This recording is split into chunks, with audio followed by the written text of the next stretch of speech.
Hey go boo, Mr. Mansky. Here's a little disclaimer for my video. I'm sorry.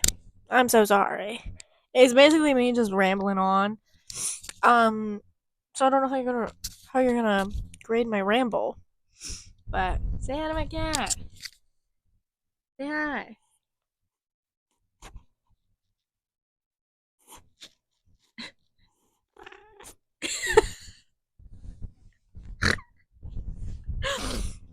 Yes, and I love my tiny microphone. So I better get a grade for just this tiny microphone, and her name's Coco. Get some respect on her name.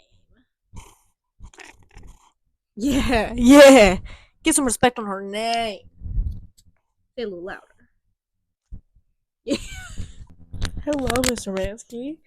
Um, Here is my video essay of my book project. The book that I did was The Shadow of the Wind by Carlos Ruiz Zafón. I think that's how you say his name. Anyway, so a brief little plot of my book.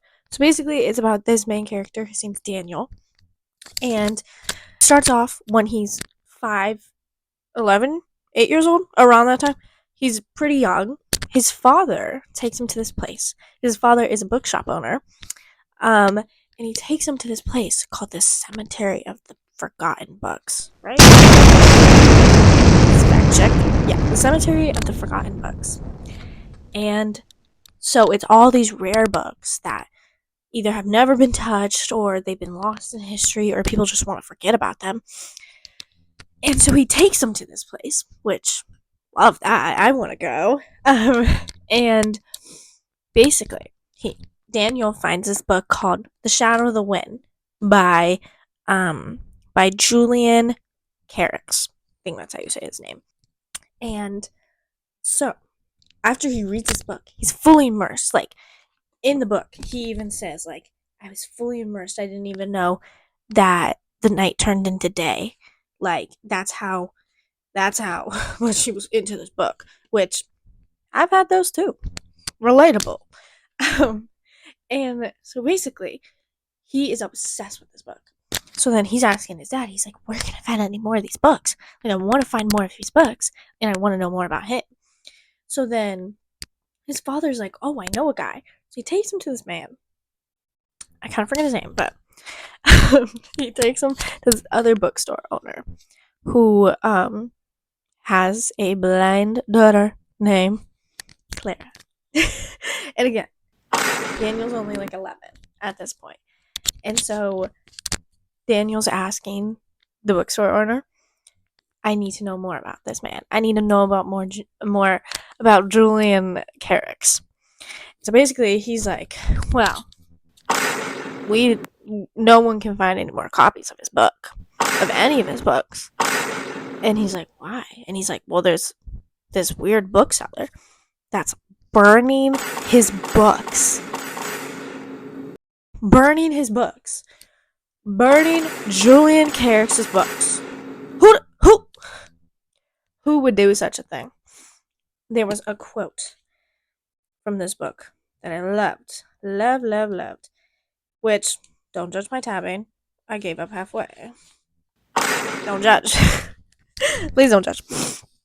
And so when he found out about, because even when Julian was publishing a lot of his books, especially Shadow in the Wind, it's come to find out that the world did not want to hear about these things because he talked about things that it's set in Barcelona in 1945. Sorry, I forgot to mention that. So Barcelona was not too fond of Julian Carricks. But so one of the quotes that I loved was, if the world was determined to bury Carricks, he wasn't going to go along. So I thought that was very fun and cool. So then, continuing on. Daniel is still obsessed with Julian. He's still wanting to know more about his past, but no one really knows much about him because he literally disappeared. Vanished from planet Earth. No one knows where he went. No one knows where he went. So then, Daniel's 16th birthday. He invites Clara and all these other people. They don't show up. So out of anger, Daniel leaves. He goes away. So then, after Daniel leaves, he's just walking down the streets, middle of the night, in Barcelona.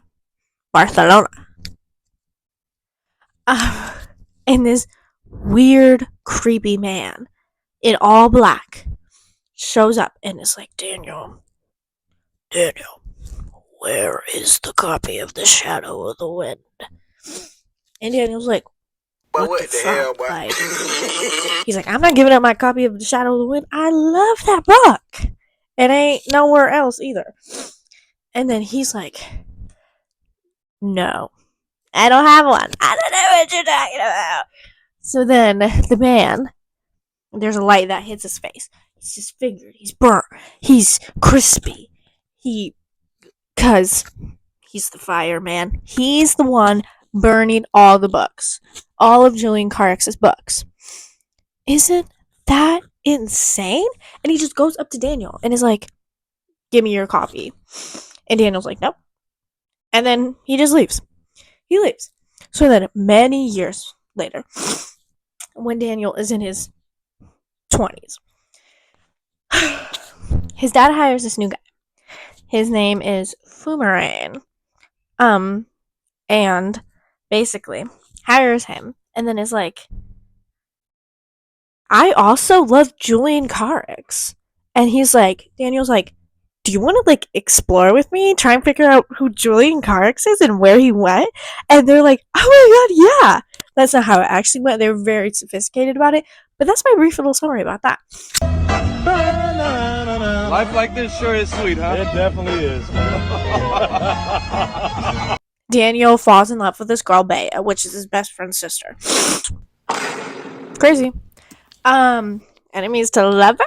They were enemies to lovers, but we ain't gonna talk about that. But it ain't like that. It ain't all book talky girl.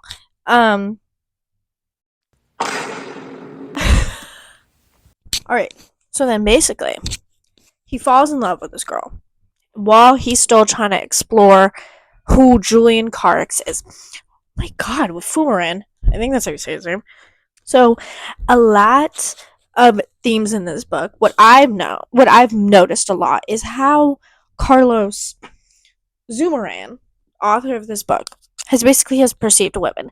I don't know if it's like what the time was at the time. I don't know if he's just trying to reflect that, but he does perceive women in this book basically as sex objects. What? Or just very helpless women that do things for men. Like, whether it's for Daniel or when you learn stuff about Julian. I'll give spoilers later, but I'll put a disclaimer, Mr. Hermanski, just in case you want to read this book, because it's real good. It's so good. Anyway, so basically, the woman that he falls in love, the woman that that Daniel falls in love with, basically, she is having an affair with a man to be with Daniel. Literally after one night they met. Well, like, they've known each other, but like one night that they met. And then while she's trying to help him like discover all this stuff, they go to Pound Town in the place that they're trying to discover. Oh! Ew! Dude! What the fuck? Literally like a haunted little house. They go to Pound Town. Luckily, it's not too detailed for me. Because I would have cried. Can't do it. But the book talk girlies might be in it. Anyway. And so a lot of like the romances and a lot of the women, either they're being abused or they are just like seen as objects to these men, but then the way that they like describe them, they're just like, she is so beautiful and I'm in love with her. But it's like, do you really though? Or do you just love her body? But so a lot of it, because when you learn about Julian, I'm going in like 15 million directions, I'm so sorry. So when you learn about Julian, finally, here's a little spoiler. You learn that Julian was having an affair with this woman, Penelope. And so Penelope's husband, abusive. So Julian takes her and they're basically eloping.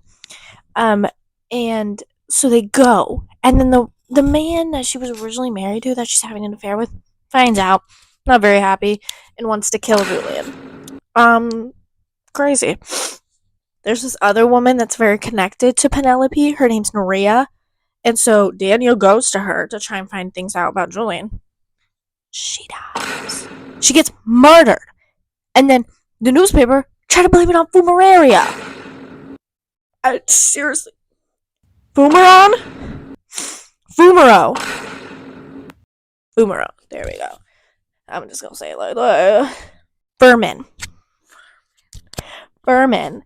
And so basically, the man that was originally Penelope's lover is still alive, first of all, and tries to beat up Daniel and Fumara. Like, what? Crazy. Isn't that? And he's like, if you ever try and dig up any more about Julian, I'm about to kill you. I'm about to kill my homeboy? Like, what? Anyway, continuing. So then you keep on learning about Julian and Penelope. And so Julian gets Penelope pregnant. And so basically they separate for a while. Again, this is spoilers. So then Penelope goes into labor, but this one dude locks her in a bathroom.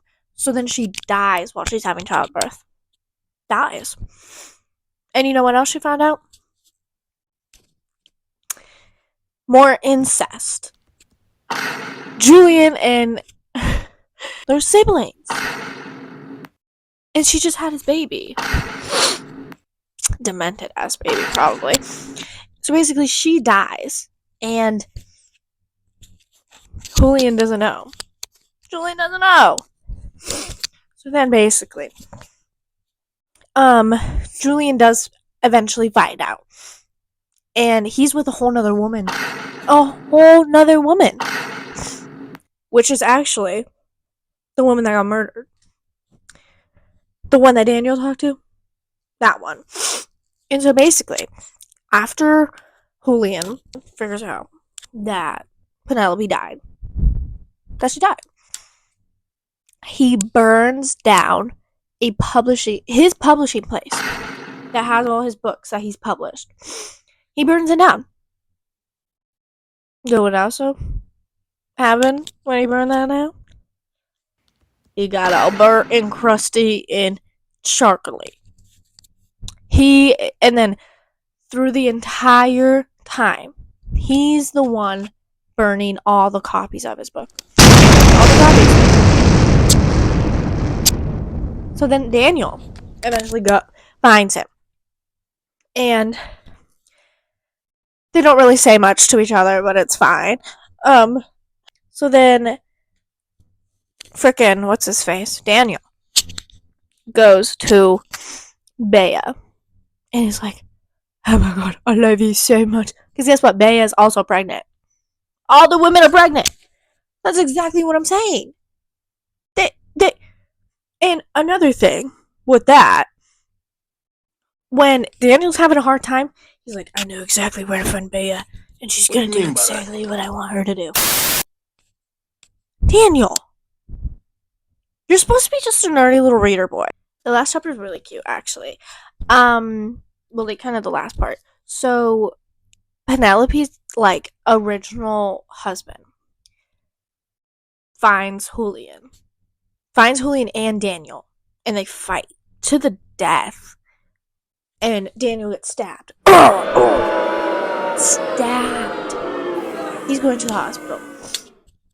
So then, Daniel names his new son Julian. Isn't that so cute? And so then, him and Bea are just living so happily. He takes over his father's bookstore. And you know, they're just living so happily. And Furman running the cemetery of forgotten books. And Daniel in the last chapter takes his new son to the cemetery of forgotten books. Isn't that isn't isn't a happy ending? But is it really happy? Oh, and Julian writes books again. He escapes where he's at.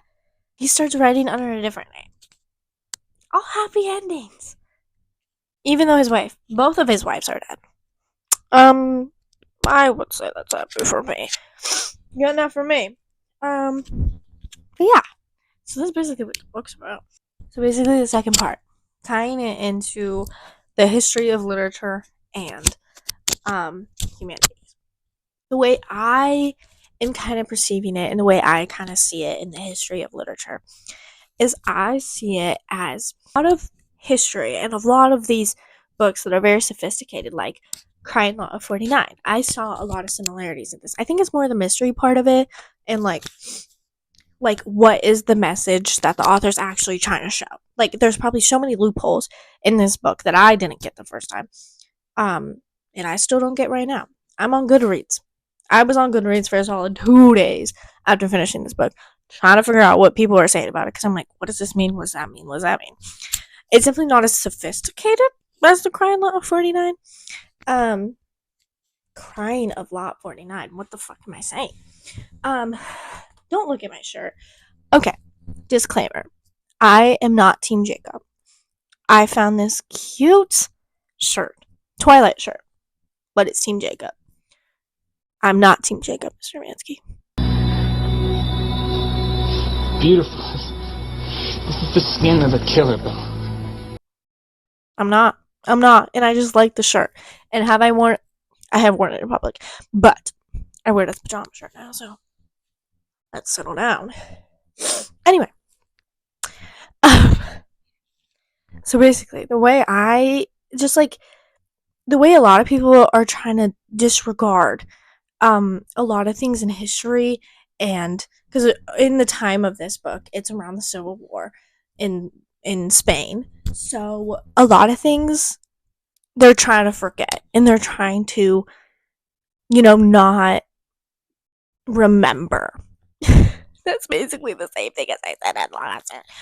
And I think with the history of literature, this book really highlights on the importance of, speaking, and the importance of writing when things aren't supposed to be written. Um, at least that's like what a government or a society doesn't want you to write. And it's a lot with the power of words and what a symbol, a group, a movement could actually mean in history. I think previous works like The Crying of Lot 49 and a lot of authors like that in modernism definitely probably influenced a lot of this book, because this book only came out in 2001. So nothing nothing so crazy. It ain't, but I think a lot of it does tie in with the way that he perceives women, and perceives relationships and what a woman's role is. I don't know if it's just his beliefs or it's what he's just writing to write, you know what I mean? But a lot of it does concern me. Not concern me. I'm just like, did you really have to write another woman that gets abused, falls in love? It's a forbidden love, and she gets pregnant by the end of it? Do we There was like 4 characters in this book, and only 2 of them were important. Only 2 of them really need to be talked about. But other than that, I really like the book. Like things like Shakespeare definitely could have tied into that, or and um also books like the Iliad. That's what I was trying to think of. The Iliad definitely could have influenced this, because it's kind of it talks about the power of love, which I didn't really think it was gonna be that lovey dovey, but it was pretty lovey dovey. Not lovey dovey, but talks about love. But like one of the themes when Bea and Daniel, when you look at the parallels between Bea and Daniel and Julian and Penelope, you definitely see some connections with that, and how Paris in the Iliad basically started a whole war for a woman. And I love that. I mean, no, I don't. No, I don't. But so he basically started an entire war for this woman. And I definitely can see a lot of, forbidden love, like Romeo, Juliet, so like Shakespeare. Alrighty. So, moving on from all the stuff about the book, how have the books that we've read in class like influenced and helped shape the way? Um, and Mr. Mansky, I really hope you know I really love this class. I usually don't really I like my English classes just because I'm like I love English.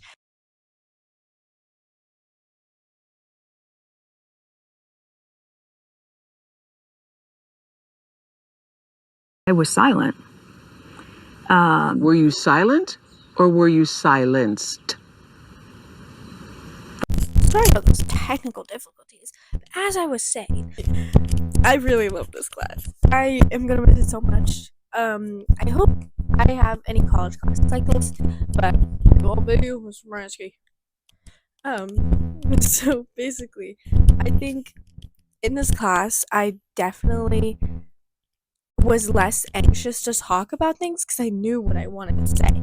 And humanities, I've always known I loved expanding culture and expanding literature, but um, being able to do it as an academic way and learning about different religions, different cultures, and everything like that, and learning about existentialism. I've never read books about existentialism, especially like in a teacher talking to me about that way. Like, most people are like, "We're not going to talk about it. What about your mental health?" I think there's so much importance with that and philosophy. I feel like philosophy isn't really taught enough in other classes, which I really think they should. Like, in discussing with these hard questions that not on a daily basis you're thinking about. It's mostly like a night thought. I think that is just the coolest thing about this class.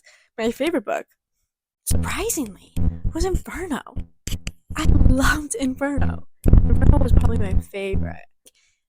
Seen in a Christian way, which I wasn't really raised up, and I wasn't really. I like went to Catholic church, but it wasn't really something that stuck in my head like that. But Dante's Inferno, just seeing what people think about as sins, and just one man could just influence that much. Like, people are like, no, you're going to hell because you are a whore, you hook around. um like, the fact that so many people believe in that type of stuff. Or I really liked the Iliad. The Iliad was pretty good. It was kind of confusing, but it was pretty good. And The Stranger, so good. I'm basically just listening to all the books. The Stranger was probably my favorite. um no, Inferno is my favorite. Standpoint, I think, because I just had so much fun reading that book and writing my little notes about it. And like, a lot of things in Inferno connected to the books that we read before, which was so cool. So cool. But yeah, that's really all I gotta say about the class itself. And this book, definitely, the book that I just read, The Shadow of the Wind, definitely helped me, humanities. I think it's another culture thing, and learning about the war and about how, women were perceived in that time, which is unfortunate, and unfortunately some men still think that way. But yeah, definitely see humanities influencing me, not just as the class itself, which I think that's all you, Miss Romansky. Give yourself. I definitely think that's. I think just how much passion you put into that class has made me want to keep on going. I wish I could keep on going, but unfortunately, my criminal justice degree, I ain't gonna be too impressed about having humanities on there. But if I need to take an English class and humanities is an option, I'm getting into it. And I think um having an understanding of this type of literature and thinking about the questions that people don't really want to think about or talk about, or which who does, in all honesty. But the fact that I have that knowledge in the back of my head and knowing things about all these cultures and language and existentialism, I think that is what is really gonna thrive me through college, like, and in the future, like when understanding people, because I want to be a forensic psychologist in the FBI. And I think having all those discussions and having all those things about culture and understanding people is what's going to really help me in the future when I talk to people and when I, you know, also go through other books, either for my own enjoyment or for school. I think I'm just gonna think about things that way. Um, because you said we gotta talk about the cave, but I think there's so you can connect basically anything to the cave. You let's talk about my book. So I think the cave in this book is basically Daniel. I think Daniel is the prisoner that gets out and that explores all that. Well, just looks out, but eventually he just goes back to what he knows. He goes back to this normal life. I think he was expecting so much more with meeting Julian. Um, but he realizes that Julian did all this stuff for a good reason. He did it. And Julian's the one projecting all this stuff onto the prisoner's thing. We had all these people also being so curious about Julian. But what kept Julian was the mystery. I think that's what the coolest part about that. I mean, if I had an author, if I read, say I read this book and I was like, oh, I want to read more Carlos Ruiz Zafon, and everyone was like, oh no, all those books have gone away. They've disappeared. I would want to keep that to myself, in all honesty. I wouldn't want to tell people. I would want to figure out what was going on, but eventually I would just go back to what I was. No one would ever know. Which I think is so cool. Like, having my own little secret. Alrighty. So, last part of this. My outro. So I wanna say I really liked, sorry, I was eating watermelon with tahini on it because it's amazing, and if you're not on that, Mr. Hermanski, get on it. I gave this a 4.5 stars out of 5. I really liked it. I was really surprised. I thought it was gonna be a little bit too sophisticated for me, but it really wasn't. And you should definitely read it if since you haven't. And I want to say thank you, Mr. Ransky, for teaching me so much this year. I'm sad that you're not gonna be a DV again. But I know wherever you go, you'll do great things. And you'll influence so many students just like you influenced me and everyone. But yeah, that's my little video essay. And I hope you liked it. I am posting this on YouTube. Not because I want people to see it, just because I think it's easier to post it for you to see. So I don't know. Anyway. Peace out, Girl Scouts.